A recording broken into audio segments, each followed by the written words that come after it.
Ok, como les estaba diciendo, hoy vamos a comenzar con el Evangelio de Juan. Y es un tiempo probablemente largo que vamos a pasar estudiando este Evangelio. Es tal vez uno de los evangelios más densos, con más profundidad en lo que es el carácter de Jesús, en lo que es la doctrina cristiana. Pero antes de comenzar, vamos a leer capítulo 1, versículos 1 al 5. Y la palabra dice así: en el principio ya existía el Verbo, y el Verbo estaba con Dios, y el Verbo era Dios. Él estaba con Dios en el principio. Por medio de Él, todas las cosas fueron creadas. Sin Él, nada de lo creado llegó a existir. En Él estaba la vida, y la vida era la luz de la humanidad. Esa luz resplandece en las tinieblas, y las tinieblas no han podido extinguirla. Señor, queremos poner este tiempo delante de ti. Háblanos. Ayúdanos a entenderte. Confróntanos con tu palabra, Señor. Que sea tu Espíritu Santo, Señor, el que dirija este tiempo.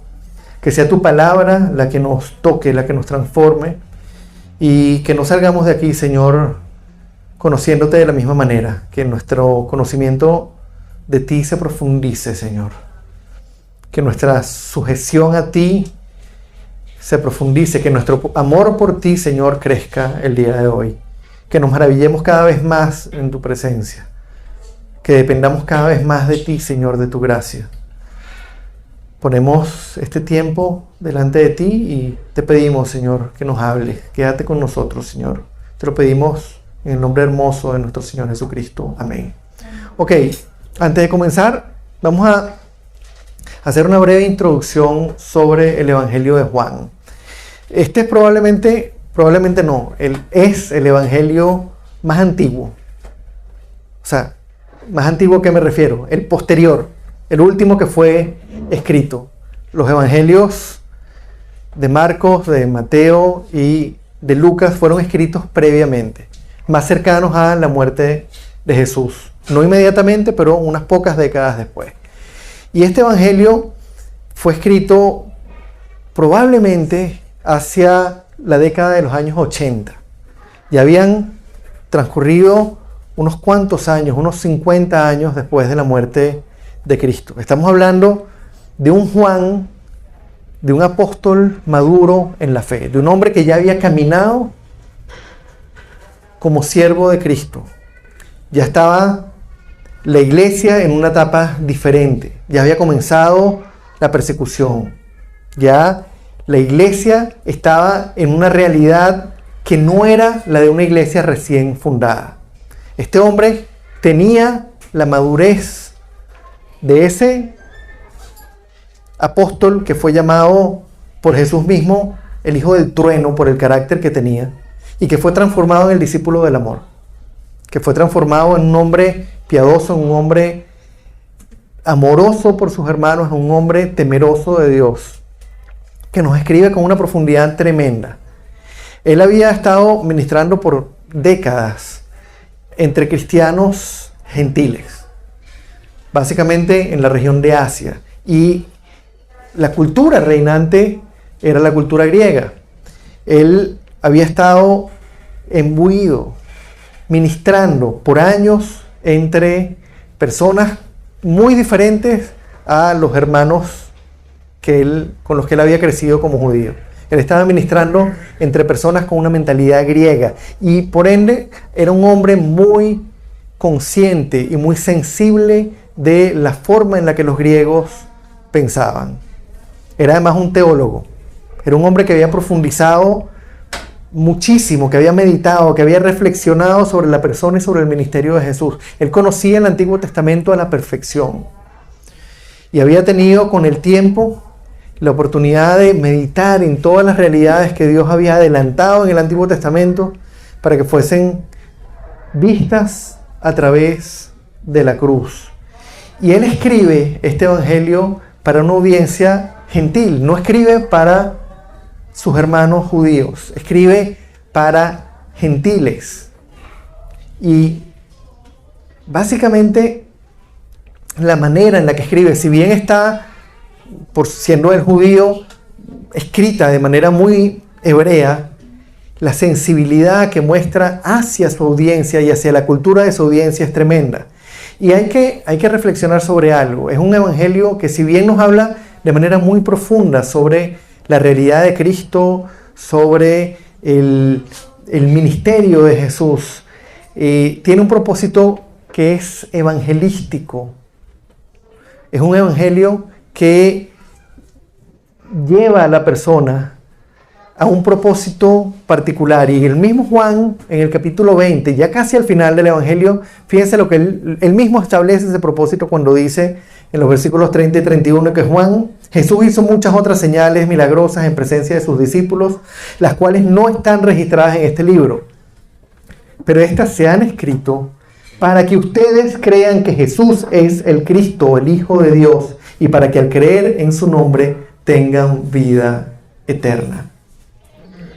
El propósito del evangelio en general, de este evangelio, es que creamos en que Jesús es el Mesías, en que Jesús es esa persona que fue anunciada a lo largo de todo el Antiguo Testamento, ese Salvador del mundo, ese Redentor, ese que vendría a cumplir el plan de Dios para redimir a su pueblo. Hoy vamos a comenzar con la primera porción del evangelio. Vamos a ir al capítulo 1, ya lo leímos, versículos 1 al 5. Pero quisiera que comenzáramos haciéndonos una pregunta. Antes de entrar en el cuerpo del sermón, que nos preguntáramos: ¿quién es Jesús? Cada uno rápidamente en su mente conteste: ¿quién es Jesús? Esta es una pregunta crucial, es una pregunta importantísima y pudiera parecer trivial para un cristiano, que a mí me pregunten quién es Jesús, pero el hecho es que es la pregunta más fundamental que todo aquel que se llame cristiano debe poder responder con absoluta certeza. ¿Quién es Jesús? Y el problema es que una respuesta equivocada a esta pregunta implica, o puede implicar, que no hemos conocido al Jesús que se presentó a sí mismo a través de las Escrituras. Amén. ¿Quién es Jesús? Para entender un poco el peligro de responder esa pregunta mal, de no conocer al Jesús de la Biblia, quisiéramos una ilustración un momento. Vamos a suponer que ustedes no me conocen. Y mi papá, que bueno, ya él no está con nosotros, les dice: por favor, busquen a mi hijo Gonzalo allá en la estación de metro de Plaza Venezuela, y cuando vengan con él, los voy a invitar a almorzar. Ustedes, antes de que mi papá les pueda dar ninguna explicación o ningún detalle de cómo soy yo, salen corriendo, se van a la estación del metro de Plaza Venezuela y comienzan a preguntarle a todo el mundo: ¿tú eres Gonzalo? ¿Tú eres Gonzalo? ¿Tú eres Gonzalo? ¿Tú eres Gonzalo? Y cuando finalmente encuentran a alguien que se llama Gonzalo, le dicen: vente que te voy a invitar a almorzar. Y resulta que se presentan delante de mi papá con un muchacho de 20 años que mide 1,95, es moreno y pesa 140 kilos. Por supuesto, no soy yo. Se llama Gonzalo, pero no soy yo. ¿Ustedes creen que mi papá, presentándose con ese hombre, los dejaría entrar y sentarse junto a él en la mesa? Definitivamente no. El punto es que nosotros podemos decir conocer a alguien porque conocemos su nombre, pero realmente conocemos a esa persona. Realmente conocemos, en este caso, al Jesús que se presentó a sí mismo en las Escrituras.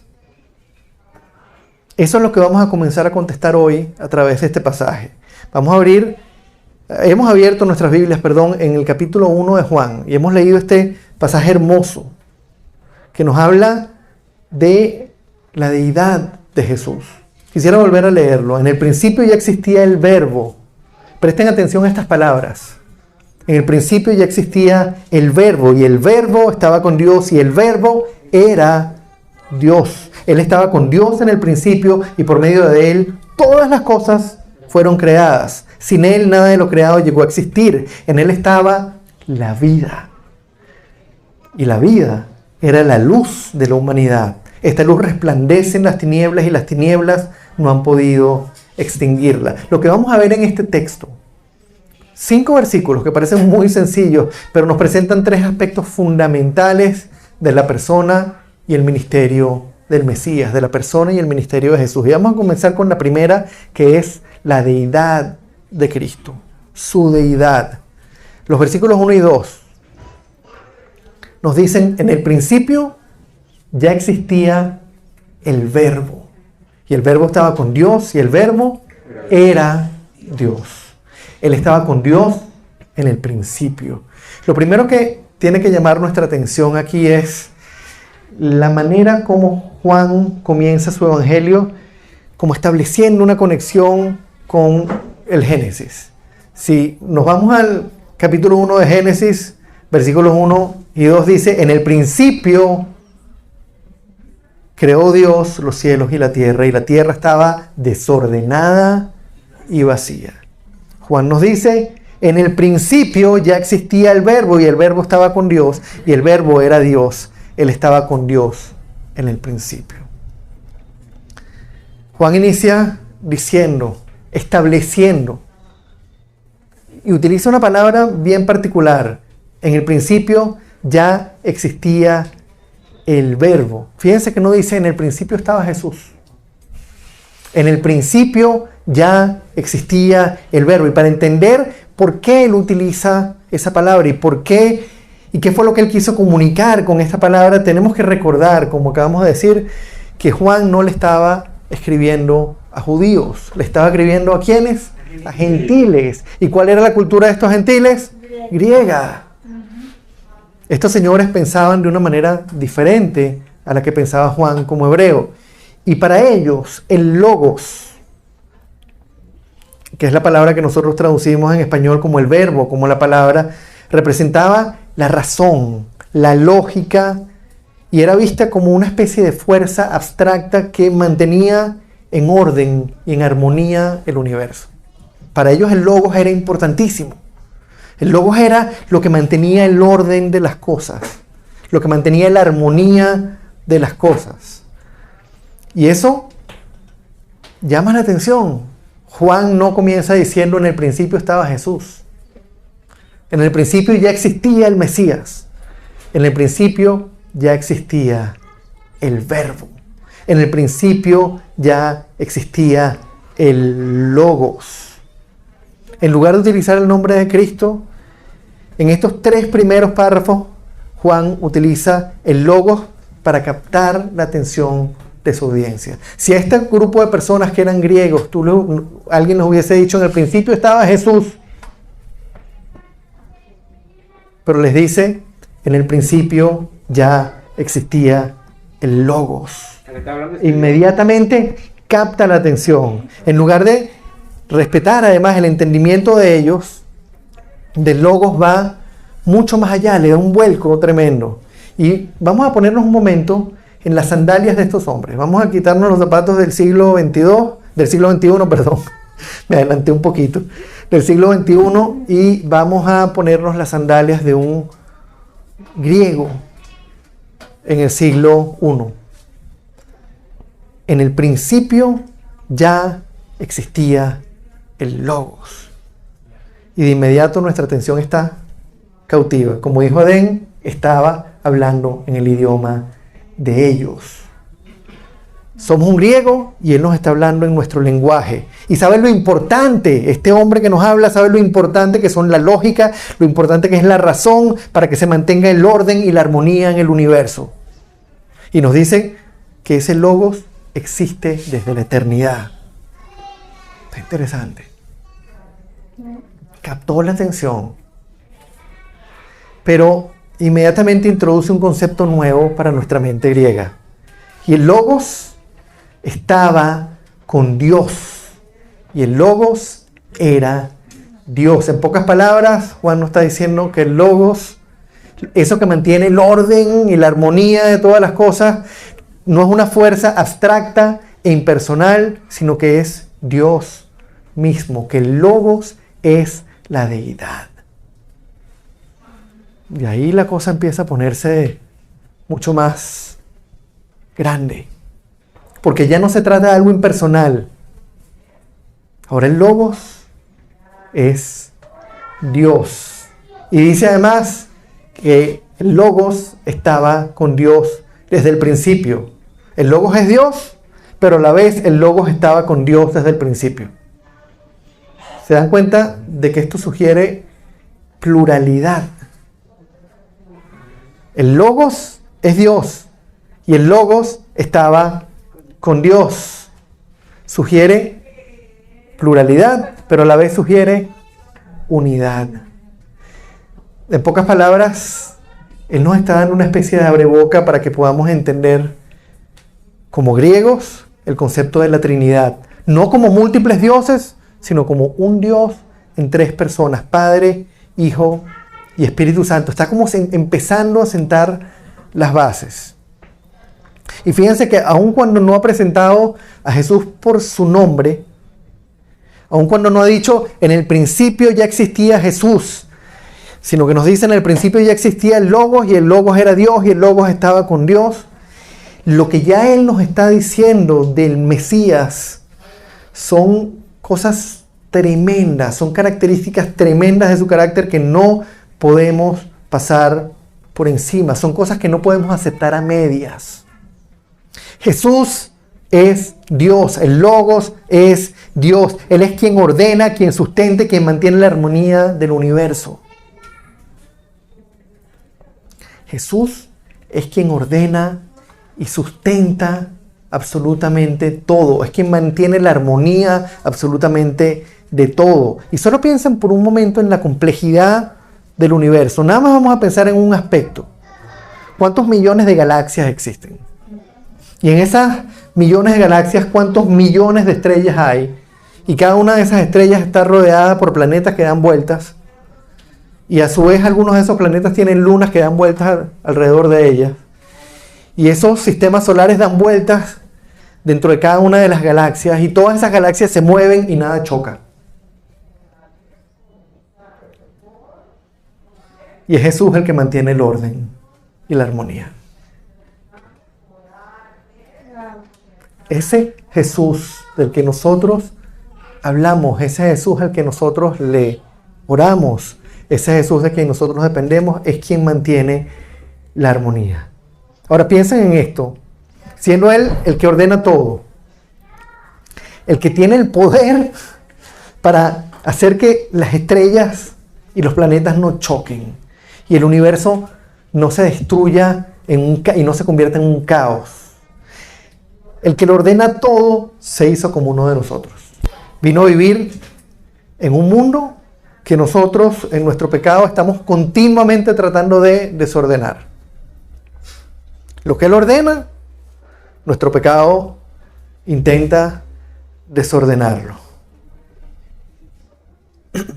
El Todopoderoso que mantiene el orden estuvo dispuesto a convertirse en una de sus criaturas y vivir entre el desorden que ellos querían crear. Eso nos lleva al segundo aspecto que nos presenta este pasaje sobre la persona y el carácter de Cristo, y es su papel dentro de la creación. Ya dijimos que Él es el Logos, el que ordena y mantiene la armonía. Pero fíjense ahora lo que nos dice el versículo 3. Por medio de Él, todas las cosas fueron creadas. Sin Él, nada de lo creado llegó a existir. Como cristianos, nosotros todos aceptamos que Dios es el autor y el creador de todas las cosas. Sin embargo, ¿cuántas veces hemos reflexionado nosotros en el hecho de que Jesús, el Hijo, la segunda persona de la Trinidad, fue el instrumento creador? Por medio de Él, todas las cosas fueron creadas. Sin Él, nada de lo creado llegó a existir. ¿Se dan cuenta? El Logos, el que ordena y mantiene la armonía del universo, el que sustenta la creación, fue quien dijo, hágase. ¿Y qué pasó? Todo se hizo. Por el solo deseo de su voluntad y con el solo poder de su palabra, todas las cosas fueron hechas. Y pensando en esto, vamos a reflexionar en qué le tomó a Jesús, en cuánto le costó que nosotros como seres humanos, creados por Él a su imagen y semejanza, nacidos a causa del pecado original, nacidos en la carne con una naturaleza pecaminosa, nos convirtiéramos en nuevas criaturas nacidas de su espíritu. Él creó el universo hablando, hágase, y se hizo. Pero para crearnos de nuevo, para recrearnos, tuvo que hacer algo mucho mayor.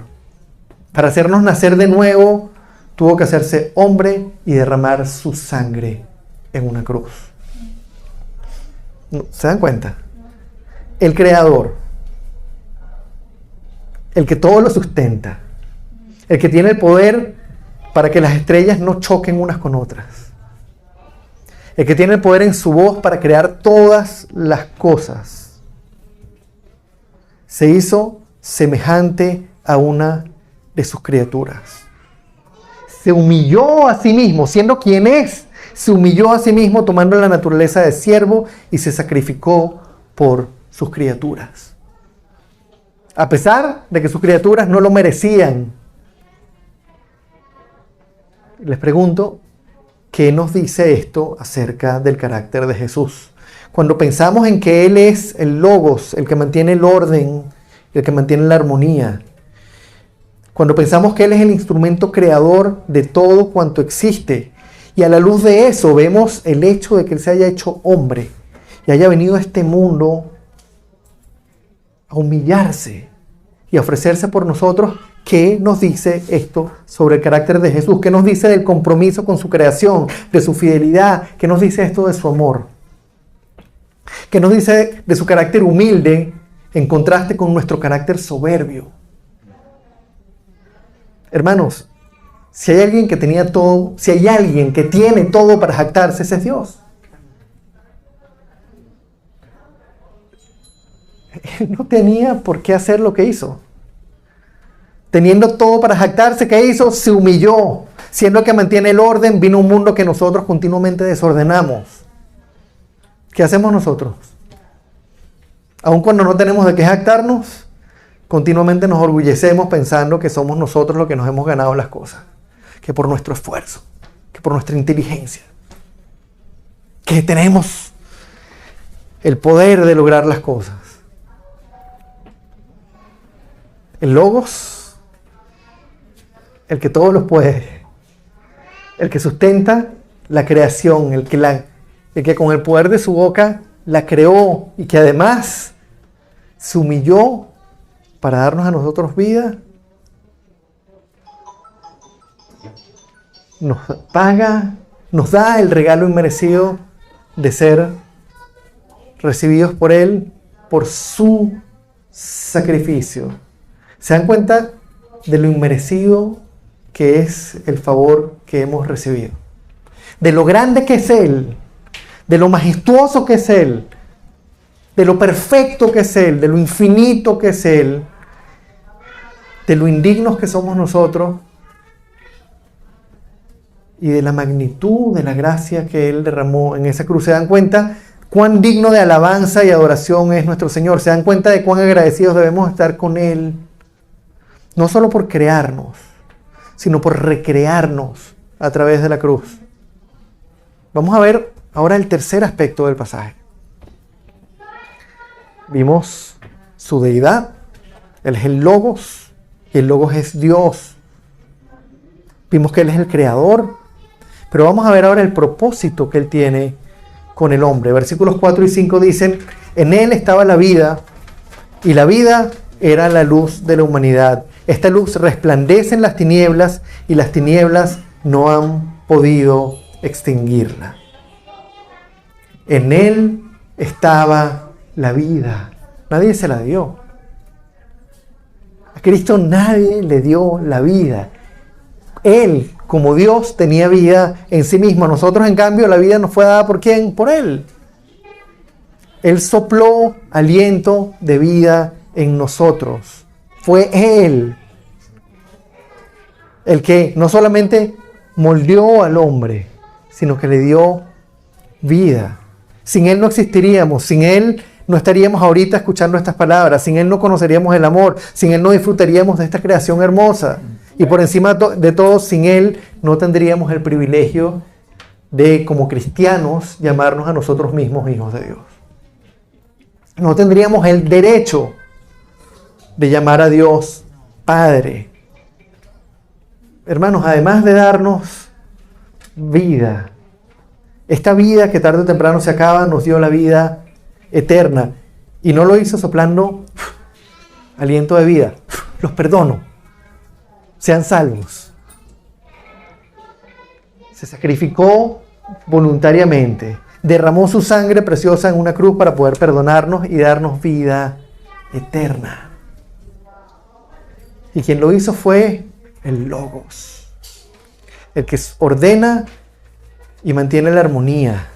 El que creó todo para recrearnos y para darnos vida eterna. Cuando estábamos muertos, se hizo hombre como uno de nosotros.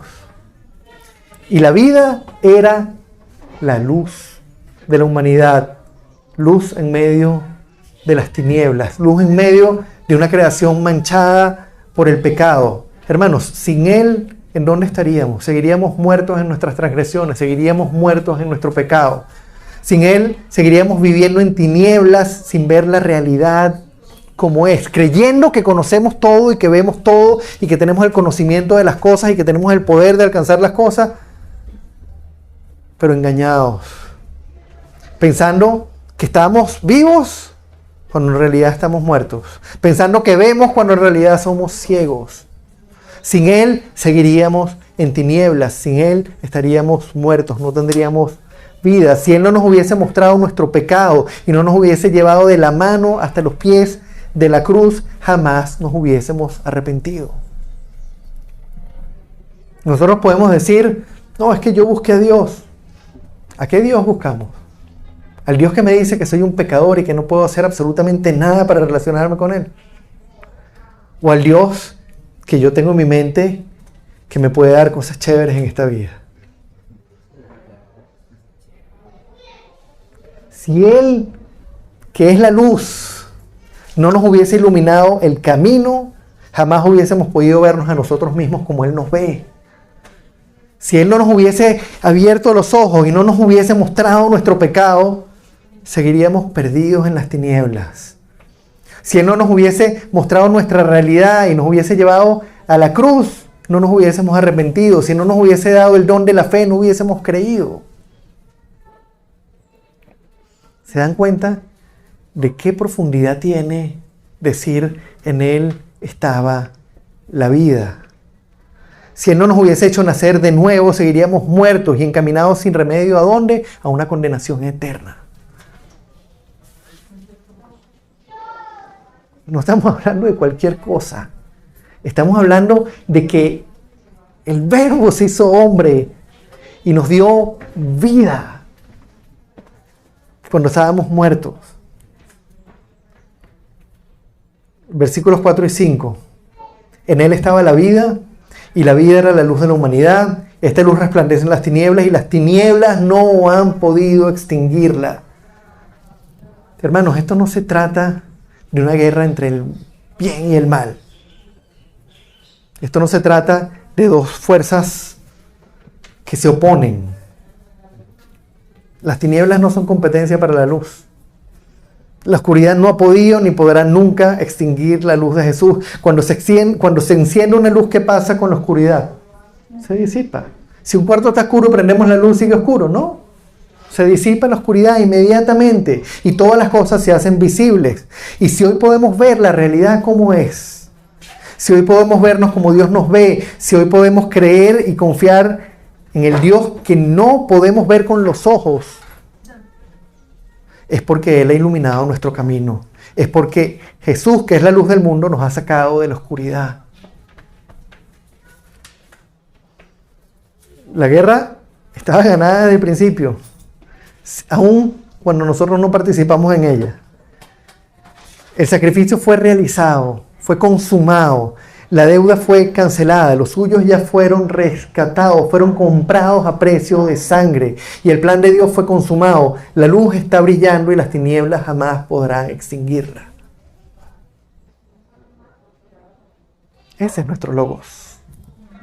Esa es la realidad que nos presenta nuestro logos. Y la pregunta es, ¿cómo vamos a contestar ahora esa pregunta que nos hicimos al principio? ¿Quién es Jesús? El Hijo de Dios.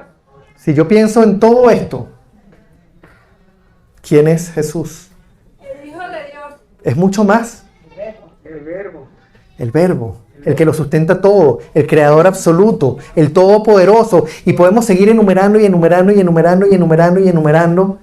Y cuando nada más pensamos que Él es el logos, el verbo que ordena y mantiene todas las cosas en armonía, que fue el medio a través del cual todas las cosas fueron creadas, toda esa creación en su infinita complejidad, que fue el que nos dio vida para que naciéramos de un vientre humano, pero que a la vez fue el que derramó su sangre para darnos vida eterna. Si pensamos que Él es la luz que nos alumbra el camino, la luz que disipa la oscuridad y nos permitió ver la realidad como es, si pensamos que Él es quien nos mostró el pecado y nos condujo a la cruz, y que sin Él seguiríamos muertos, ¿cuál es nuestra respuesta frente a quién es Jesús? ¿Cómo vamos a responder frente a tanta grandeza? Yo soy cristiano. ¿Se acuerdan la actitud de Pedro cuando se dio cuenta delante de quién estaba? En aquella pesca milagrosa. No, perdón, en aquella cuando él detiene la tormenta y Pedro se da cuenta que aquel hombre tenía el control para mantener el orden y para decirle al clima, ¡shh! Quieto. Pedro dijo, apártate de mí, Señor, que soy un pecador. Pedro no pudo permanecer de pie delante del Señor. Y con este pasaje, en apenas 5 versículos, Juan nos está presentando a un Jesús que es mucho, mucho, mucho más grande del que nosotros generalmente pensamos. Y son apenas 5 versículos de la Biblia. No sé ustedes, a mí me vienen 3 palabras rápidamente como respuesta: reverencia, obediencia y adoración. Y a eso le podemos seguir sumando. Reverencia delante del Todopoderoso, del Rey del Universo, del Creador. Obediencia al Todopoderoso, el que me salvó. Y adoración. Que su nombre sea exaltado y glorificado. Y de nuevo, este pasaje nos presenta apenas 3 aspectos de la persona y el ministerio de Jesús, pero a lo largo del resto de la Biblia encontramos muchísimos aspectos más. Estamos viendo solamente un pedacito del panorama en apenas 5 versículos del capítulo 1 de Juan. Y ya estamos viendo una fotografía, una imagen de Jesús, una realidad de Jesús que supera por largo lo que muchísimas veces nosotros pensamos. Y tenemos una Biblia entera que nos sigue hablando de Él. Y que nos sigue presentando la grandeza de nuestro Rey. Y la pregunta es, ¿qué estamos esperando? Hermanos, mientras más lo conozcamos como verdaderamente Él es, más asombrados vamos a estar con su grandeza, más asombrados vamos a estar con su amor, vamos a estar más conscientes de cuán inmerecedores somos de su perdón, de cuán grande es su gracia, y más agradecidos vamos a estar con Él por salvarnos y darnos el privilegio de servirle. Mientras más lo conozcamos, más nos vamos a rendir delante de Él, y más vamos a querer conocerlo, y más lo vamos a amar, y mientras más lo amamos, más lo vamos a glorificar, y ese ciclo se va a repetir y repetir y repetir. Mientras más lo conozcamos, más querremos darle la gloria, porque más maravillados vamos a estar delante de Él. De nuevo les pregunto, ¿qué estamos esperando? ¿Qué estamos esperando para abrir nuestras Biblias y meternos de cabeza? Para escudriñar las Escrituras a diario buscando conocer más a Cristo. Conocerlo como Él verdaderamente es. Como Él mismo se presentó. ¿Qué estamos esperando para que esta sea nuestra prioridad? Que mi prioridad en el día a día sea conocer a mi Salvador, a mi Señor, a mi Rey. El que dio la vida por mí en esa cruz. El que todo lo sustenta y siendo quien es y siendo el único que tiene de todo para jactarse, se humilló para salvarme. ¿Qué estamos esperando? Una vida dedicada a conocerlo a Él se va a transformar en una vida dedicada a glorificarlo, a adorarlo, a servirlo. Una vez un profesor en el seminario me dijo que él utilizó una ilustración que a mí me encantó.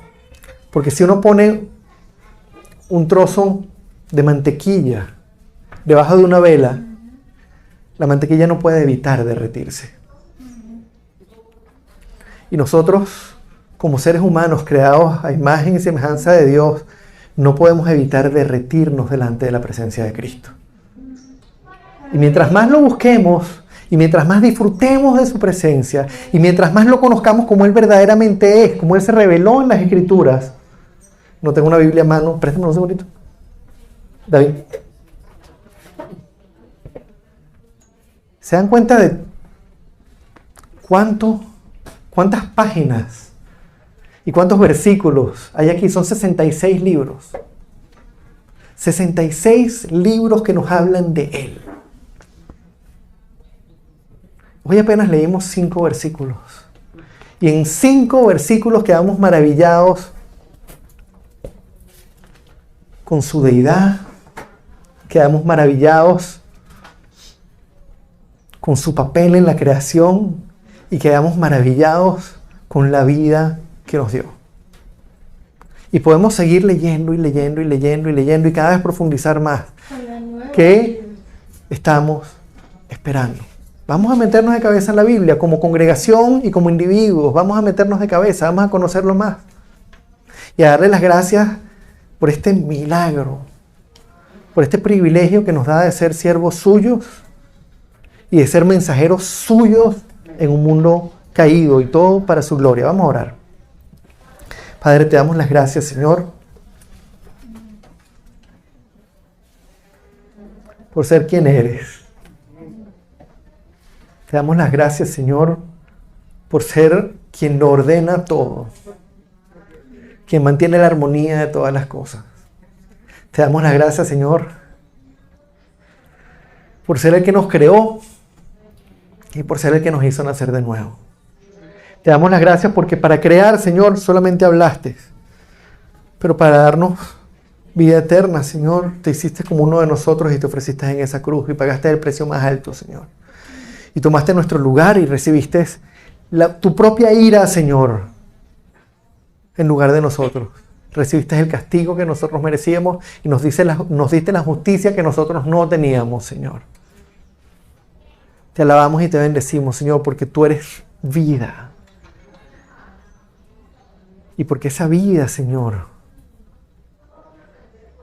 es nuestra fuente de vida, Señor. Te damos gracias porque el Señor nos ha comisionado a ir y compartir el mensaje. Porque nos ha dado el privilegio, Señor, de ser luz. Un reflejo pequeñito, Señor, de tu luz. Pero nos ha comisionado a ir y mostrar tu luz, Señor, entre las naciones. A pesar de nosotros, a pesar de quienes éramos, a pesar del lugar de donde nos rescataste, nos diste este privilegio, Señor, enorme de servir al Logos, de servir al Rey, al que lo sustenta, al que lo organiza, el que mantiene la armonía, al que lo crea todo con el poder de su voz y al que se humilló por salvarnos.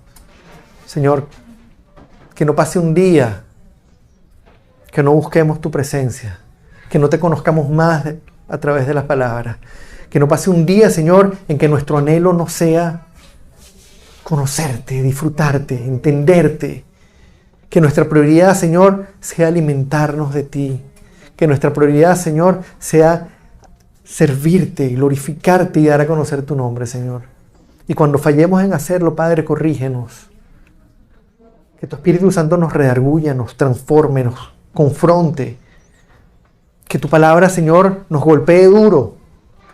Que nuestros hermanos, Señor, nos recuerden. Y que no dejemos nunca, Padre, de alabarte por quien eres. Te damos el honor y la gloria, Padre, por siempre en el nombre de Cristo. Amén y amén.